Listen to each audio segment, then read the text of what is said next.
Friends, welcome to నిత్య విందు భోజనం. ఈరోజు మీరు చూస్తుంది కొత్త ఆవకాయ. ఇది నాకు మా వారికి ఎంతో ఇష్టం. ఆవకాయ అనగానే అందరికీ చాలా జ్ఞాపకాలు గుర్తొస్తుంటాయి కదా. సెలవులకి అమ్మమ్మ నాన్నమ్మల ఇంటికి వెళ్ళే వాళ్ళం. ఆ రోజుల్లో ఆవకాయ పెట్టడం అంటే చాలా హంగామా చేసేవాళ్ళు. ఉదయం ఆవకాయ పెట్టడం స్టార్ట్ చేస్తే అది పూర్తయ్యేసరికి సాయంత్రం అయ్యేది.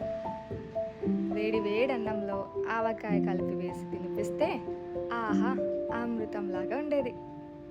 మీకు కూడా ఇలాంటి జ్ఞాపకాలు చాలా ఉంటాయి కదా. ఉంటే కామెంట్ చేయండి.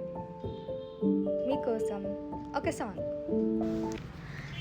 రామ చక్కని సీతకి అరచేత గోరింట, ఇంత చక్కని చొక్కకి ఇంకెవరో మొగుడంట. రామ చక్కని సీతకి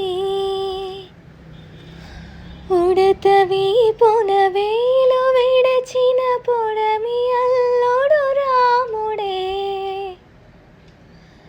ఎడమ చేతను శివుని వెల్లును ఎత్తిన రాముడే. Thanks for watching. Please do follow నిత్య విందు భోజనం.